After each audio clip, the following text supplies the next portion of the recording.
In this video, I'm going to do an overview of a price searcher firm or the price searcher market. And specifically, I'm going to be talking about the monopolistically competitive market. But before I do that, I want to take a moment to review the difference between a price searcher market and a perfectly competitive market. So you may recall from before that we discussed the perfectly competitive market, where on the left side you have the market, which is all firms, and there's supply and demand, which includes all firms and all consumers, and that's where price is set, is in the market. And over on the firm side, which is this is going to represent the firm, on the firm side, there's a perfectly elastic demand for that firm's output, meaning that that firm can sell all of its output at the market price. Say, for example, for this farmer who's selling corn, they could sell all of their output for $1. Whether they're selling 1 unit or 10 units or 1,000 units, it's always going to be sold for $1. Thus, the price, demand curve, and marginal revenue and average revenue are all going to be the same, exactly $1. Now, we want to compare that with, again, this is just a review, what we call a price searcher firm. Now, price searcher firms have a downward sloping demand curve because their products are differentiated, meaning that they're different, and that consumers distinguish between one firm's product and in another. As the price of the firm's output goes lower, they can sell more, right? So you're at $60, you might sell 10 units and have a total revenue of $600. But at $40, if you lower the price to $40, you might sell more units, say 20 units, and your total revenue might increase to, say, $800. And that kind of follows what we might expect. But one of the tricks here is that if you keep lowering your price, let's say you lower your price to $20, you're going to sell even more units, but at a lower price, obviously. So 20 times 30 is, wait, 600. Wait, so look at this. We go from $600 to $800, and then we go back down in total revenue to $600. That's going to be important because in a price searcher firm, the marginal revenue, meaning the additional revenue that you gain from additional unit of output, or more accurately, the increase in total revenue due to the additional production or sale of an additional output, sometimes it's going to be negative, and that's a distinguishing feature of a price searcher firm over that of a price taker firm. Going back to the price searcher model, first thing that you're going to notice is the downward sloping demand curve. Next thing that you might notice is the marginal revenue curve, which is below the demand curve, right? So having a downward sloping demand curve is certainly different than the perfectly competitive model, but the marginal revenue curve is below the demand curve is a little bit confusing. So what I mean by below the demand curve is that the marginal revenue is different than that of the price, or which is always found on the demand curve. So this is a point of confusion for students at first, at a minimum. And we're not using numbers on this graph for the moment just to avoid additional confusion. So what I'm going to do is take a quick detour, and I'm going to show you exactly why it is that the marginal revenue curve is not the same as the demand curve. So let's start off with just understanding the basic formula for getting the total revenue. Price times quantity equals total revenue, okay? So what we could do is just say hypothetically, let's say the price is at, well, if we started off with a price of $25, we're not going to have any sales. So 25 times 0, let's go here, is 0, is going to be 0. A marginal revenue is going to really be undefined here. But then if we go to the next price, $20, let's say we go $20, and if we go over to the $20 point, hit the demand curve at the quantity of 1. Well, $20 times 1 equals $20. Okay, so the total revenue is $20. So how much did the revenue change or the total revenue, because marginal revenue is the change in the total revenue divided by the change in the output, right? So the output went from 0 to 1, so the change in the output is 1, so we don't really have to do any dividing there. We just do the change in total revenue, which is from 0 to 20. So the additional revenue is plus 20. So if we go to the next, I'll switch colors here just to make it easier to follow. If we go to the next price, let's say we go to price, the second price, which is $15. 15 times where it hits the demand curve, which is in this case going to be at 2. 15 times 2 equals $30. Okay, so the total revenue and price times the quantity is 30. So what's the change in the total revenue? Well, it goes from 20 to 30. So it's only an additional revenue of 10. Now, why is that? Well, we gained all this area of new revenue. However, we lost this area of revenue because in order to sell an additional unit, you have to lower the price on your output. And you can't just lower the price on one unless you're price discriminating, which we'll go to in another video. But for the moment, we're going to assume we don't price discriminate, meaning if you are going to charge $15, you have to charge $15 for all of the units. So your new total revenue, it would be this box here, and all of this area is going to be gain, but all of this area is going to be loss, right? So really what you're looking at is a loss of $5, right? That would be that area, and a gain of 15. So you net an additional 10. That's the marginal revenue. So let's now go to the next one. So 10, whoops, over here. So if you lower the price yet again, you could now sell 3 units of output. Okay, so this box would be the revenue if you were selling at $10. Well, 10 times 3 equals 30. So what's the additional revenue? Well, we go from 30 to 30. Well, that's plus 0. So there's no additional revenue because in this case, you're going to gain 10 over here, but you're going to lose 10 over here, right? So there's no net gain. Well, let's say that you want to sell more units, so you lower the price yet again. And if you lower the price again, what you're going to have is 5 times, whoops, a little bit off there. You can have 5 times 4. Well, 5 times 4 would give you a total revenue of 20.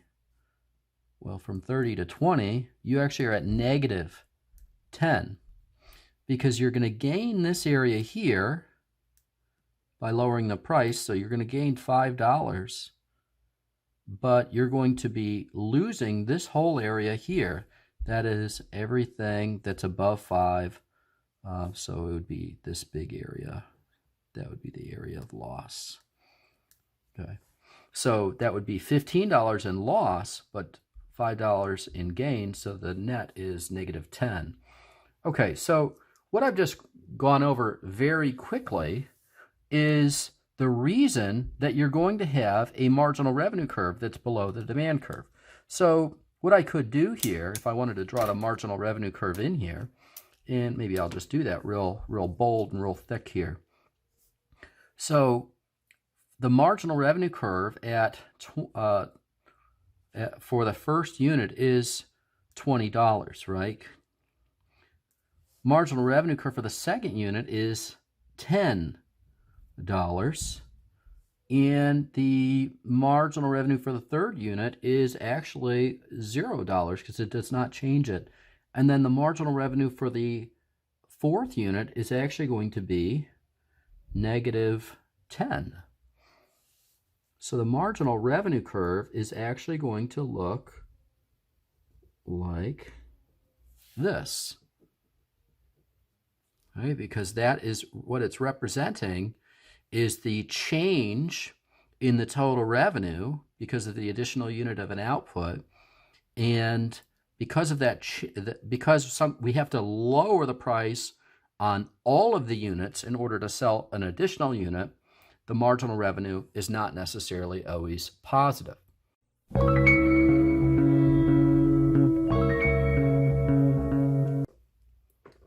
Returning to the price searcher model, we're actually going to be talking about a monopolistically competitive firm. So monopolistic competition. And we're going to be talking first about what we would call normal profit, which is actually zero economic profit. Now, that doesn't mean they're not making money. What it means is they're not earning above and beyond the normal factors of production, rent, wages, and interest. So they're not getting a return above and beyond those normal factors of production. So we're going to first talk about them in the context of what it would look like if this firm was basically earning normal economic profit, which is this is long run situation, long run equilibrium for a monopolistically competitive firm. Okay, so what is it going to look like? So you've got your demand curve, and you've got your downward sloping demand curve and your marginal revenue curve below the demand curve. It kind of looks something like this, and I'm going to plot it out in such a way that it's a little easier for me to draw it correctly. You're going to have a marginal cost curve that's going to look kind of like a Nike swoosh.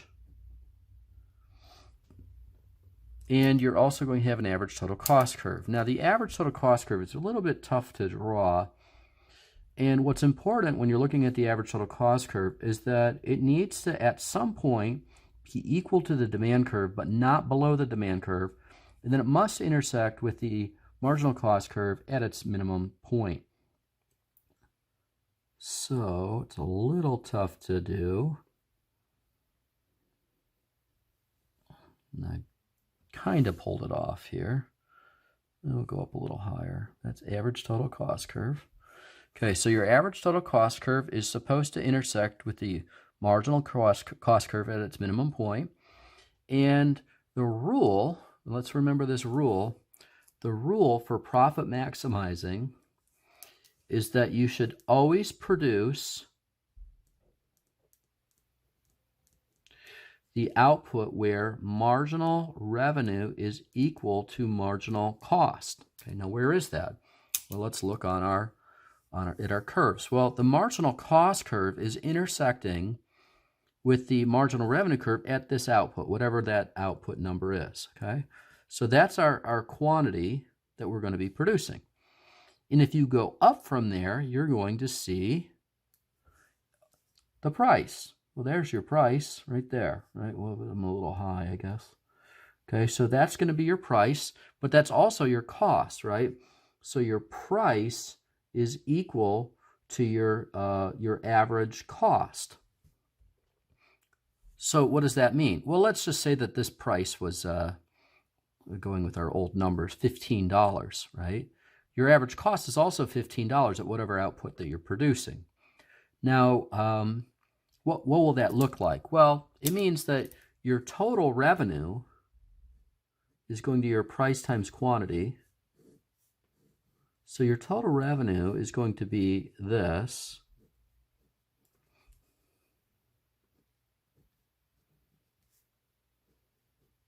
And we're not using numbers. And that's very intentional at this moment. And then your total costs, we'll have them like this, just red shaded. So your total costs are going to be these numbers, or this box, this area, shaded. Which, obviously they happen to be the same. So when you know that total revenue minus total cost equals your profit or your loss, you can see that because the total revenue and the total costs are the same, this firm is earning zero economic profit. Okay? So this is the basic model. This would be the area of cost, and this would be the area that is total cost, and this would be the area of total revenue, because this is the price times whatever quantity that we're producing. And again, without using numbers, we don't know what those numbers would be. All that we can say for sure is that this firm is not actually earning an economic profit.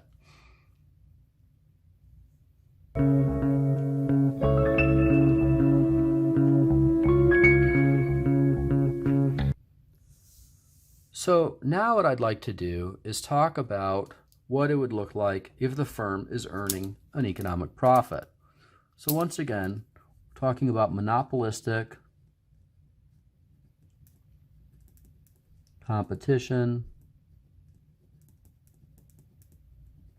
And in this case, we're going to be earning an economic profit. And this is a short run situation, meaning that at some point that profit's going to get squeezed. So the difference is, and I'll actually draw the average total cost curve first. No, I won't actually. I'll start off with the marginal cost curve. We'll do it the same way that we did before. So your marginal cost curve, once again, make sure I'm in blue. Your marginal cost curve, once again, is going to intersect again with your marginal revenue curve at some point, and that's going to be the output that you're going to produce right now. But we don't know what the costs or the revenue, well, we know the revenues, but we don't know the costs yet. If the average total cost comes down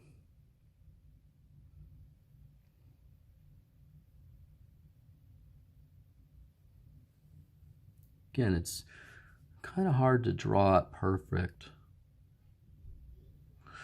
But notice in this case that, you know, the rule is always the same, right? Let's go back to our rule. The rule is you produce where marginal revenue is equal to marginal cost. So where am I going to produce? Well, I'm going to be producing this output, okay, where I see my marginal revenue is equal to marginal cost right here. MR equals MC. That's where I get my quantity. Then I go up and I see, oh, okay, this is where my costs are, but this is where my price is. So my price is found on the demand curve right there, right? So that's my price. And my costs are found on the ATC curve, always on the ATC curve, not over here or there, but at the quantity. So you go straight up from the quantity. Knowing where MR and MC are equal centers you so you know what's going on in terms of where are your costs and what is your price. So my price is here, but my average cost is here. Okay, so what are we looking at? Well, we'll use our same formula over here as we had over here. You have your total revenue. We're going to do this in green again. So your total revenue, which is your price times your quantity,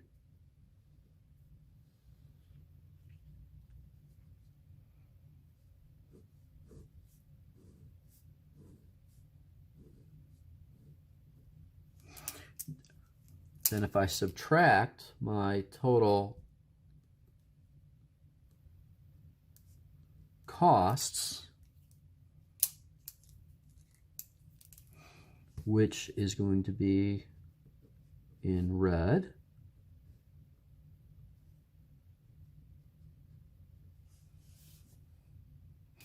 so it's going to be this box here. It's not going all the way up. Why? Well, because my total costs are found at the ATC curve. Okay, so this time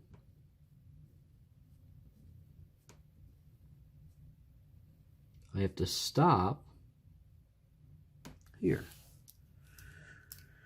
So total revenue minus my total cost equals the profit or loss. Now in this case, I do have a profit. So I'll just write profit, not loss. My profit is going to be this area here. Okay, it's all of this, it's the difference between the two. So my profit is going to be the area of green that's not overlapped by red, okay? And so you could think of it as this little box here. It's that little rectangle, okay? So the profit is the area that's not overlapping with the area of total cost. Now to make this a little less abstract, I've added some numbers here, and so we'll use the numbers that we used previously. And suppose that that the price right now that we're at is right here at 2 units of output, and that price is $15. So what that means is that I'll do total revenue this way. So the price, and this is of course the same formula as up here, but the price times the quantity, that is the price of $15 times the quantity of 2 equals the total revenue, which in this case is going to be $30. Okay, so we know that the total revenue is $30. Now let's look at the cost side. So if the cost, or the average cost, times the quantity is going to give us our total cost. So the cost, we put the cost, and we're going to find the average cost, or the ATC, because that's what the ATC stands for, is average total cost. So when you go up at the quantity that we're producing at, you see that average cost right here. It's at that point on the average total cost curve. Not at its minimum point, not somewhere else. It's at the quantity of output that we're producing. So the average total cost at this unit of output is 13. So the average total cost is $13 times the quantity of output, which is 2, and that gives us 26. So the average total cost, or I'm sorry, not the average, but the total cost is 26. And so what do we end up with? Well, we've got $30 minus $26, should have had that dollar sign, equals $4. Okay, so our profit is $4. Total cost was 26, and our total revenue was 30.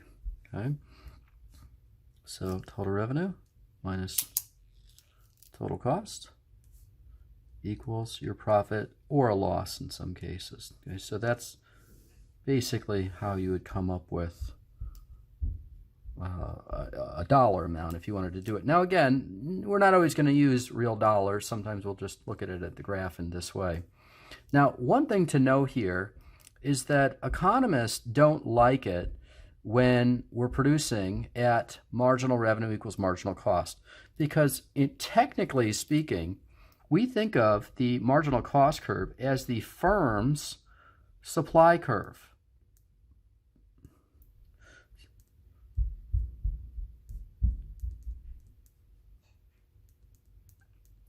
So that's the firm's supply curve. And economists would like to see us producing, if you think about supply and demand being equal here, economists actually want to see us instead producing here. This is what we would call economically efficient, right? So we would say that because we're not producing at that economically efficient output, this area here would be considered a dead weight loss, meaning that we are not producing the economically efficient output. Instead, what we're doing is we are producing the profit maximizing output. And so there's a lot of different theories on what should be done about, firms that are not producing at the economically efficient output. So a lot of times there's moves to regulate so that they're economically efficient. There's a whole idea of socially optimal. There's the idea of allocatively efficient, and we're not going to go into all those at the moment. But economically efficient basically means that supply is equal to demand, and we're not producing there. Therefore, this area is considered a deadweight loss. That is this whole area that I shaded in.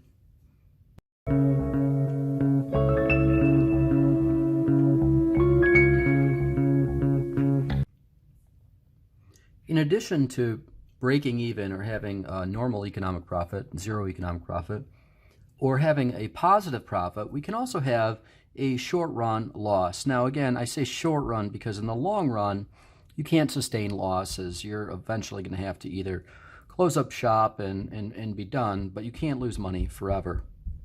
Now, the rule is always going to be the same.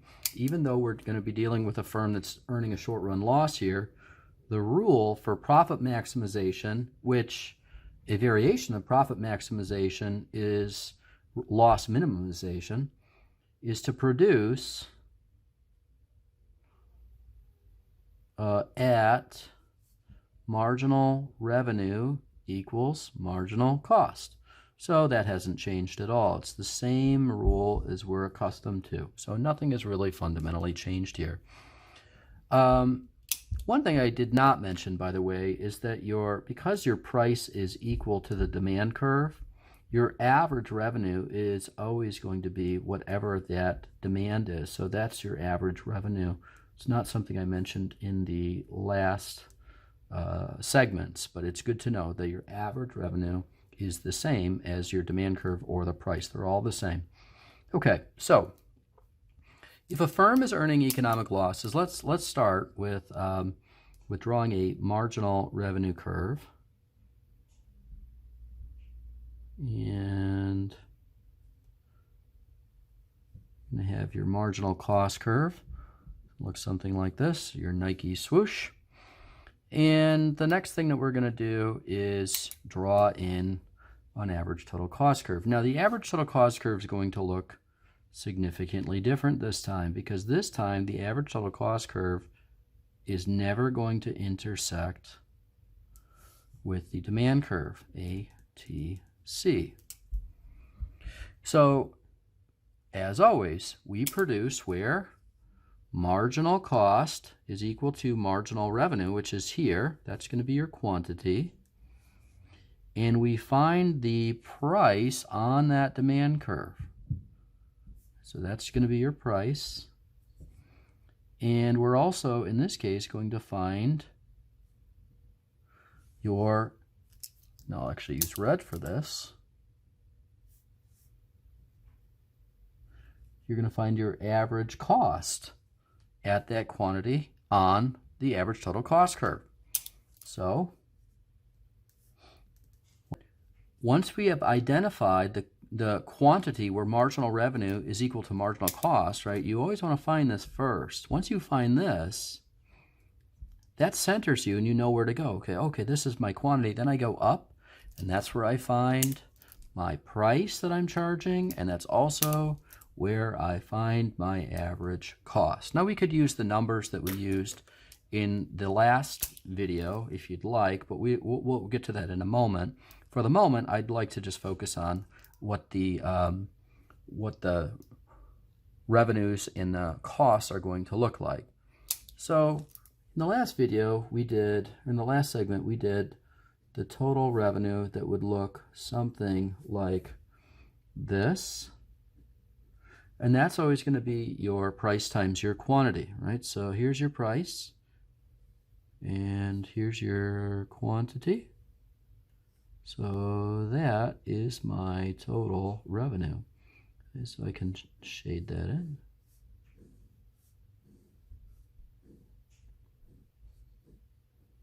And that's my total revenue. My total costs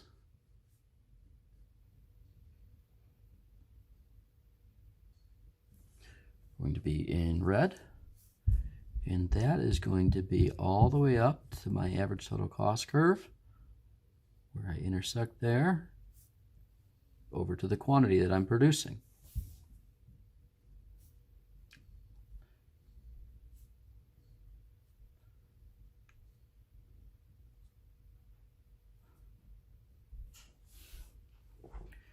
And the difference between these two, or the overlap, is going to be, remember, the total revenue minus your total cost equals your profit and or loss. Now in this case it's going to be a loss. Okay, so the loss, actually I'll just do this circled because in this case that's what's relevant, so it's going to be this loss. So the loss is going to be this area here, and maybe what I could do is shade it this way. Okay, so that is my area of loss. Okay, it's that area of overlap where the red overlaps, does not overlap the green, right? So it's all this area. The area of overlap is where the costs are equal to the revenues, but in this case there's more costs than revenue, so it's that area there. Now let's go ahead and throw some numbers in here just to match it up with what we've done before. So 5, 10, 15, 20, and 25. And that was 1, 2, 3, 4, and 5. So down at the bottom, we'll go, remember that price times quantity equals total revenue. So the price was, in this case, it's right here, $15. So remember, the price is always found on the demand curve. So 15 times the quantity of 2 equals 30. And on the average cost side, the average cost times the quantity equals the total cost. And in this case, our average cost looks like it's about $20 times the quantity, 2, equals $40. So $30 in total revenue minus the total cost, which was 40,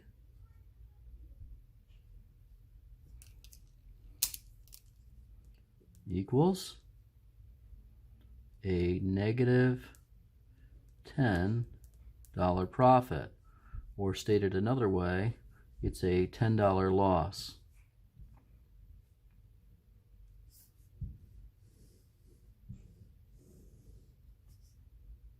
I'll write it down here.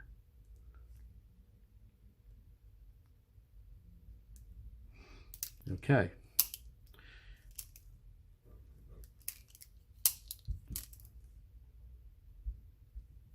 Now, one thing that's important to recall is that you would never want to produce where your marginal revenue is less than your variable cost. So that's the shutdown rule. You would only operate at a loss and minimize your losses in this way if you saw that your average variable cost, which we don't have in this video, but your average variable cost would have to be less than your marginal revenue.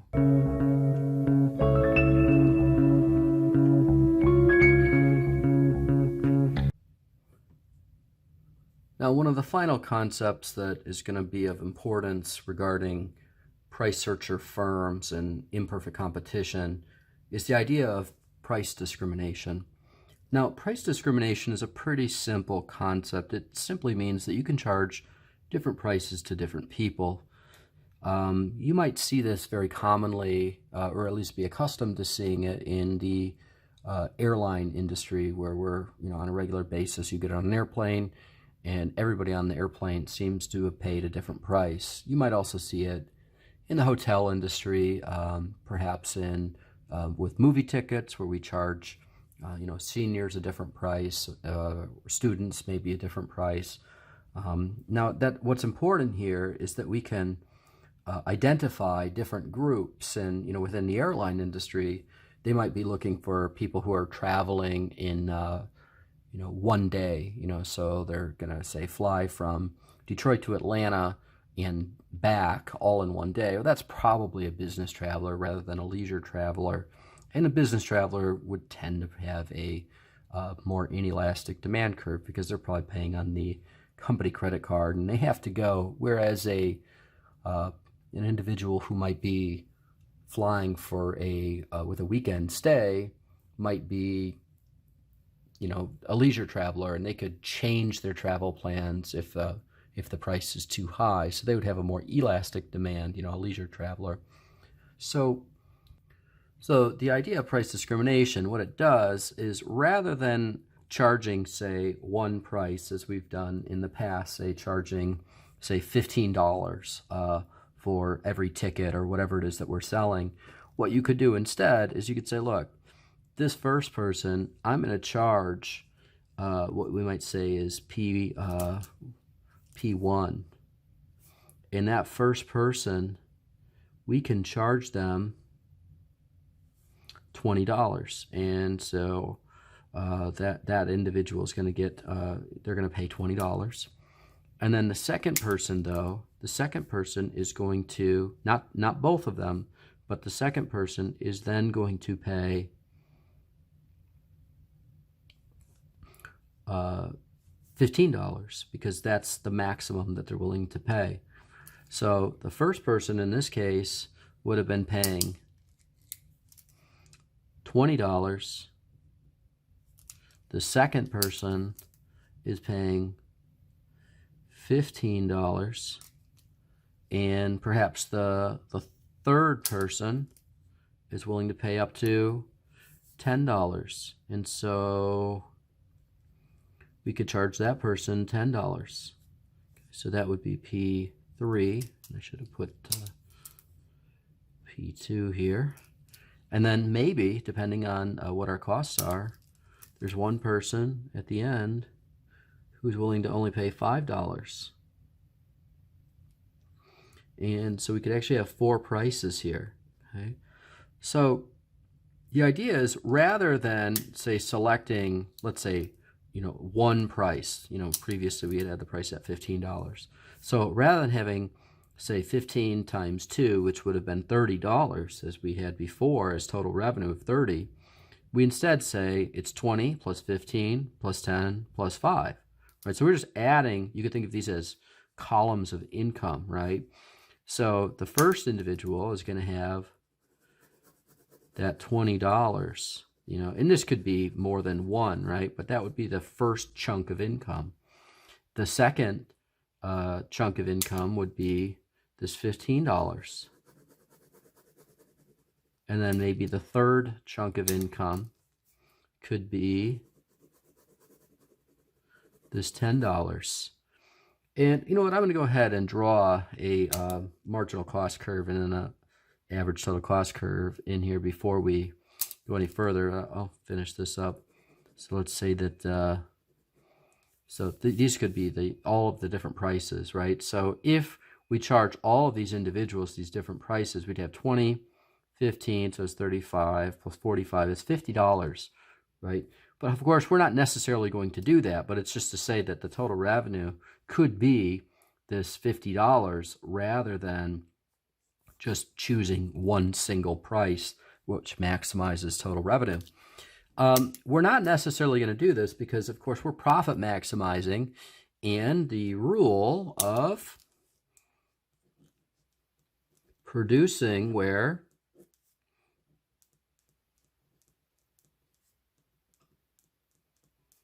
marginal revenue is equal to marginal cost. and stated a slightly different way, or marginal revenue is greater than or equal to marginal cost. So this is still our rule. Okay, so the profit maximizing rule hasn't changed, meaning that we still want to produce the quantity where marginal cost and marginal revenue are roughly equal, or stated slightly differently, marginal revenue is just above marginal cost, but we never want marginal revenue to be below marginal cost. So let's say, for example, that our marginal cost curve looks like this. That's our marginal cost curve. And our average total cost curve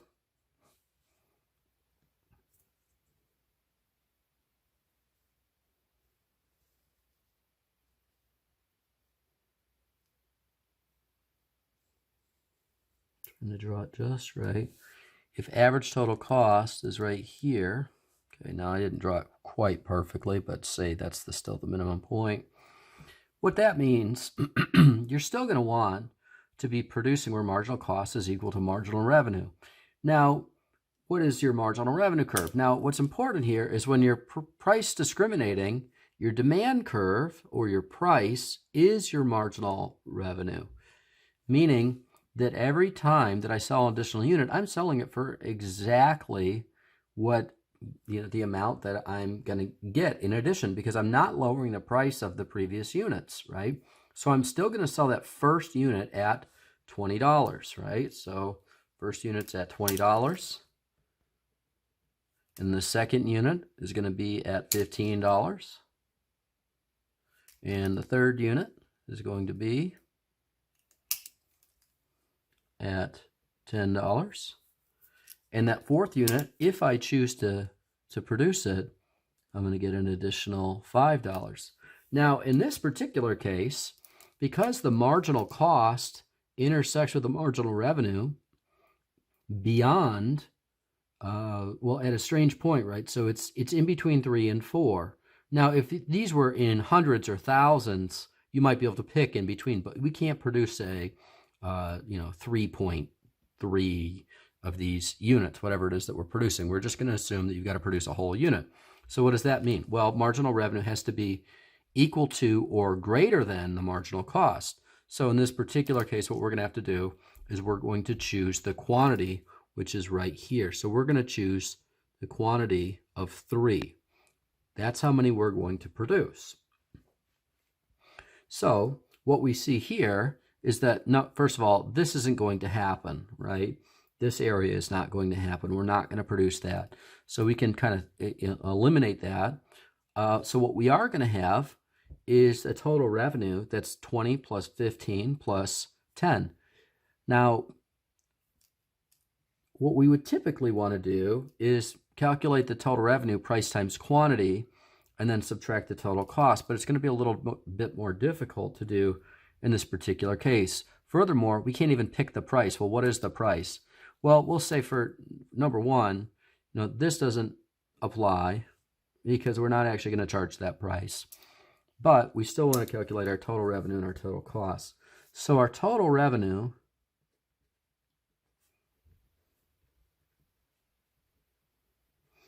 is going to be all 3. It's going to be these 3. Actually, I could do it this way. It's going to be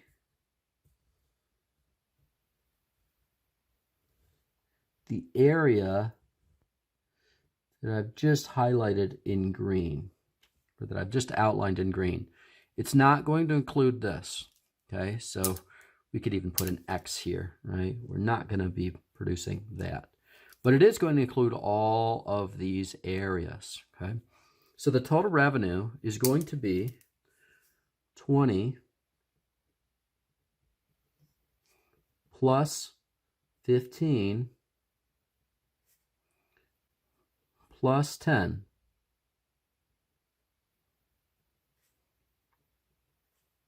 So total revenue is going to be 45.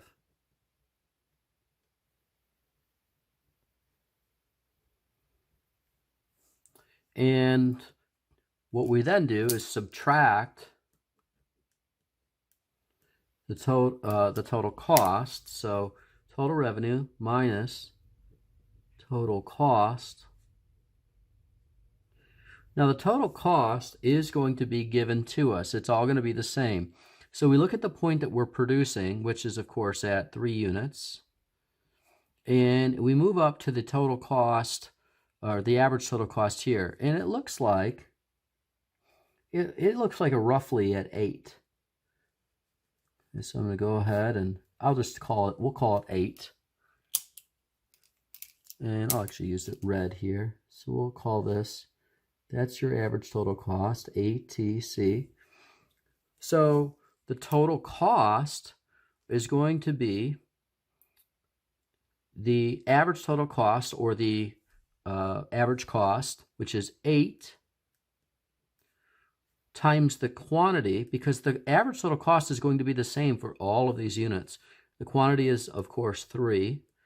So 8 times 3 equals 24. So your average total cost is 24.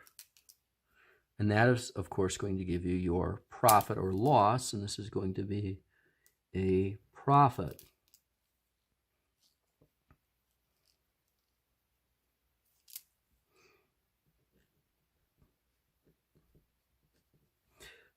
So 45 minus 24, a profit of $21.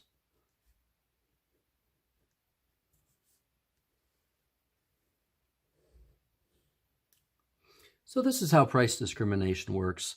Now this is what you would consider perfect price discrimination, meaning that I am price discriminating at every individual level.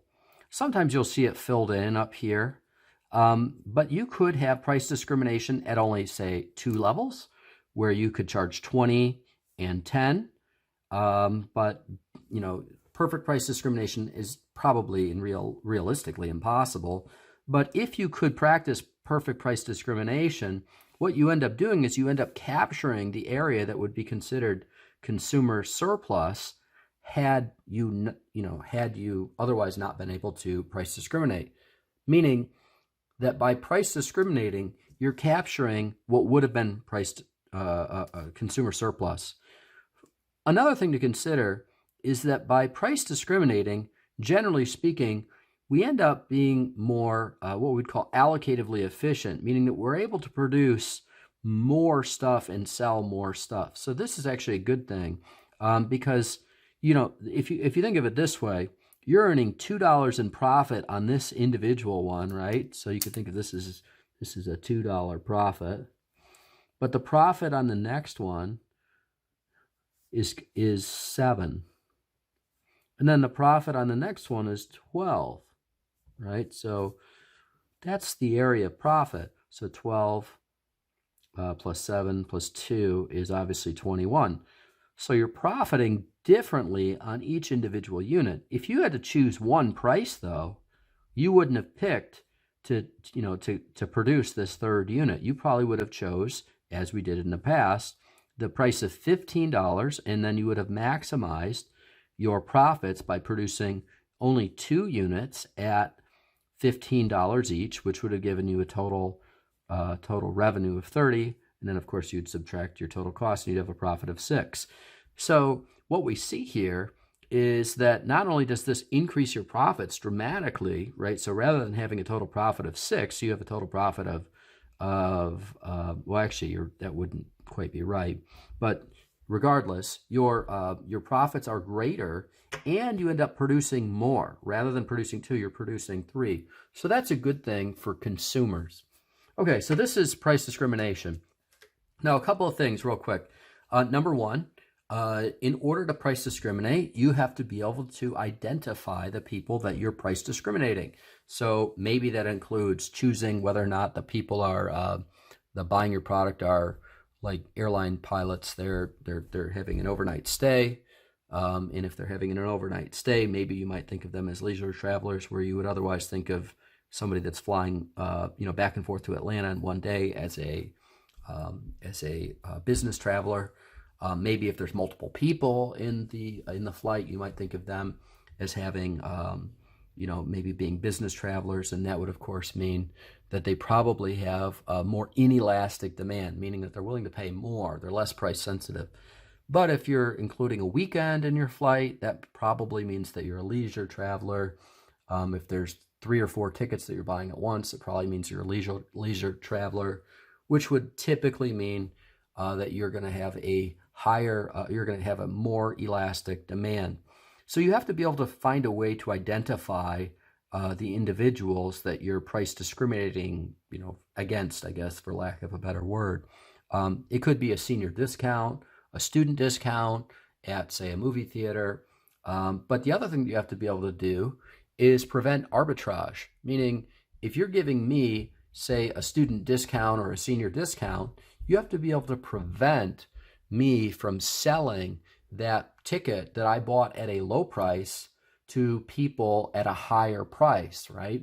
So you can imagine somebody who doesn't get the discount buying the ticket that was discounted from, say, the senior or the student that bought the ticket at a discount at, say, somewhere in between the discounted and the full price, retail price. So again, you got to be able to identify the people that you're price discriminating and their different elasticities, and you have to be able to prevent arbitrage. And that concludes price discrimination.